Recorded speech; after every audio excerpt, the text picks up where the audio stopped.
Are you feeling overwhelmed like everything in your life is shaking? The storm is real, but so is the one who calms it. Jesus didn't just calm the sea 2,000 years ago.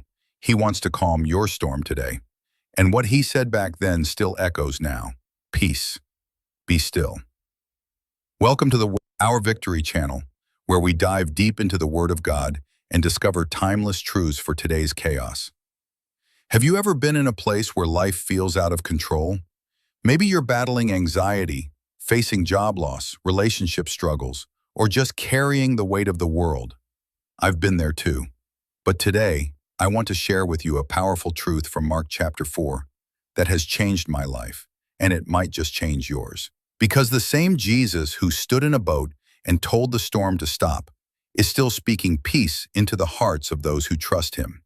Stick with me, because we're not only going to unpack this moment in Scripture, we're going to look at why this story is deeply prophetic, what it teaches us about spiritual warfare, and how prayer connects you to peace, even in your darkest hour. Let's see a story. Jesus has been teaching all day. Crowds are everywhere. His message is spreading. But now he says something unexpected to his disciples. Let us go over to the other side. Mark 4:35. They get in the boat. Jesus, tired, falls asleep. And then, suddenly a violent storm hits the Sea of Galilee. Now remember, some of these disciples were fishermen. They'd seen storms, but this one, it terrified them. They're bailing water, screaming over the wind, and then they do what many of us do in panic. They question God. "Teacher, don't you care that we're perishing?" And that's the turning point. Jesus stands up. He doesn't panic. He doesn't even explain. He simply says, "Peace, be still." And instantly the wind stops. The waves rest. There is a great calm. But then he turns to them and says, "Why are you so afraid? Do you still have no faith?"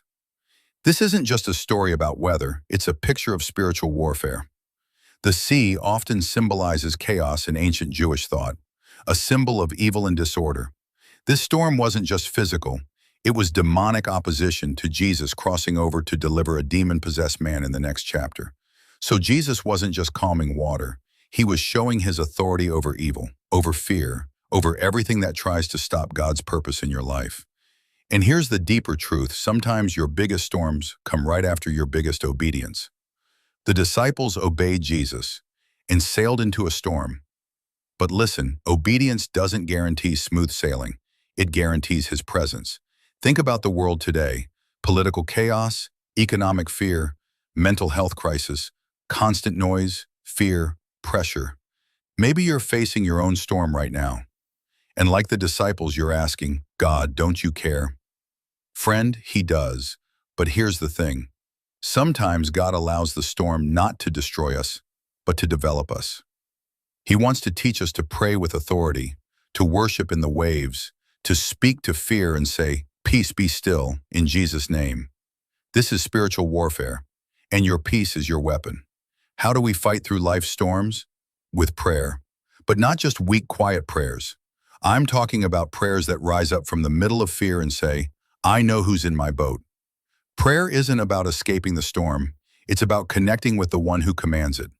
Philippians 4:6 says, "Do not be anxious about anything, but in everything, by prayer and petition, with thanksgiving, present your request to God. And the peace of God will guard your hearts and your minds in Christ Jesus." That peace, that's supernatural. That's Jesus in your boat kind of peace. Did you know this story is also prophetic? In the end times, Jesus said there would be wars, rumors of wars, storms, and fear, Matthew 24.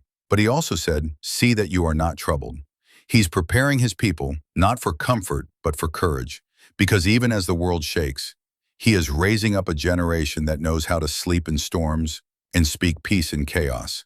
You were not born to panic. You were born to carry peace. So here's my question. What storm are you facing today? Drop it in the comments, and let's pray together as a community. If this message spoke to your heart, do 3 things. Like this video. Subscribe to the channel for more truth every week. Share this with someone going through a storm, because peace is possible, and the one who calmed the sea still calms hearts today.